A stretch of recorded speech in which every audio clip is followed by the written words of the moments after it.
मोर दुलरुआ याद है बेटा। चलिए बाबू खड़े होइए। बताइएगा उष्मा किसे कहते हैं? उष्मा एक प्रकार की ऊर्जा है जो वस्तुओं को गर्म करती है। उष्मा क्या है बेटा? उष्मा एक प्रकार की ऊर्जा है जो वस्तु को क्या करके रखता है? बताइएगा बाबू ताप क्या बताता है? ताप यह बताता है कि कोई वस्तु कितनी गर्म या ठंडी है। अच्छा बताइए ताप क्या बताता है बेटा? कोई वस्तु कितनी गर्म है या ठंडी है। ताप यही बताता है कि वस्तु कितनी गर्म है या ठंडी है। चलिए नेक्स्ट। ऊष्मीय प्रसार किसे कहते हैं? जब किसी वस्तु में ऊष्मा दी जाती है और उनका आकार बढ़ता है तो उसे ऊष्मीय प्रसार कहते हैं। सही बात है बेटा। चलिए नेक्स्ट।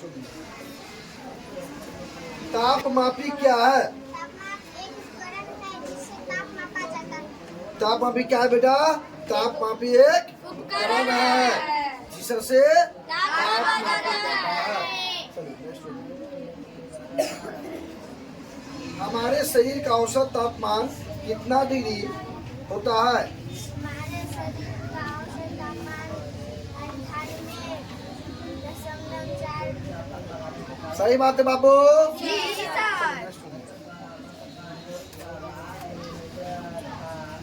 बताइएगा दुलरुआ उष्मा का स्थानांतरण क्या है? जब ऊष्मा एक वस्तु से दूसरी में जाती है तो उसे ऊष्मा का स्थानांतरण कहते हैं। सही बात है बाबू। जी सर। उष्मा का हस्तांतरण कितनी विधियों से होता है? ऊष्मा का हस्तांतरण 3 विधियों से होता है: चालन, संवहन और विकिरण। सही बात है बाबू। बताइए चालन क्या है? जब ठोस पदार्थ में ऊष्मा एक सीधे से दूसरे सीधे में जाती है तो उसे चालन कहते हैं। सही बात है बाबू। जी सर। चलिए नेक्स्ट। संवहन किसे कहते हैं? जब गर्म या गैस के गर्म ऊष्मा को गर्म भाग से ठंडे भाग तक ले जाते हैं तो संवहन। उसे क्या बोलते हैं बेटा? संवहन। सही बात है। बताइएगा मोर दुलरुआ सूर्य से उष्मा कैसे प्राप्त होती है? सूर्य से उष्मा विकिरण विधि द्वारा प्राप्त होती है। सही बात है बाबू। जी सर। चलिए नेक्स्ट।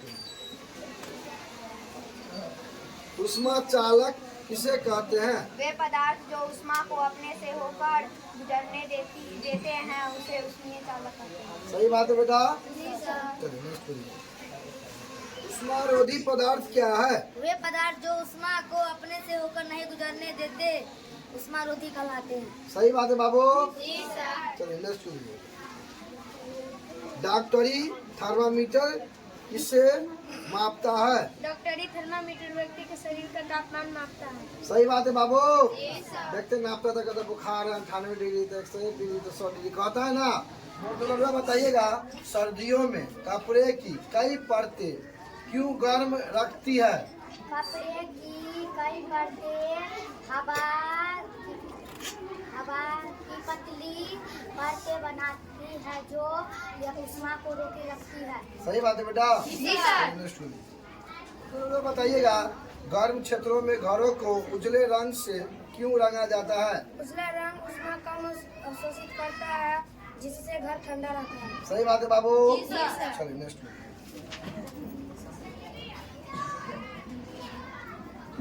समुद्री समीर कब चलता है? समुद्री समीर दिन के समय चलता है। सही बात है बेटा। जी सर। चलिए नेक्स्ट। बताइएगा बाबू स्थलीय समीर कब चलती है? स्थलीय समीर रात के समय चलता है। सही बात है बाबू। जी सर। नेक्स्ट।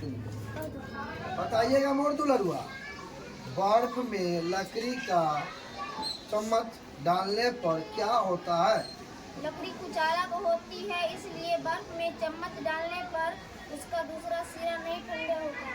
देखते हैं बेटा बर्फ जो हम लोग खाते हैं तो में लकड़ी का डंडी रहता है बेटा। वो क्या होता है वो ठंडा डलाएगा तो दूसरा का सिरा ठंडा उतना नहीं रहता है। समझे? क्योंकि वह क्या होता है बेटा कुचालक होता है। क्या होता है? उष्मा के बिना माध्यम वाले वातावरण को क्या कहते हैं? इसे विकिरण कहते हैं। सही बात है बाबू। जी सर। चलिए नेक्स्ट। गहरे रंग के कपड़े किस मौसम में पहनते हैं?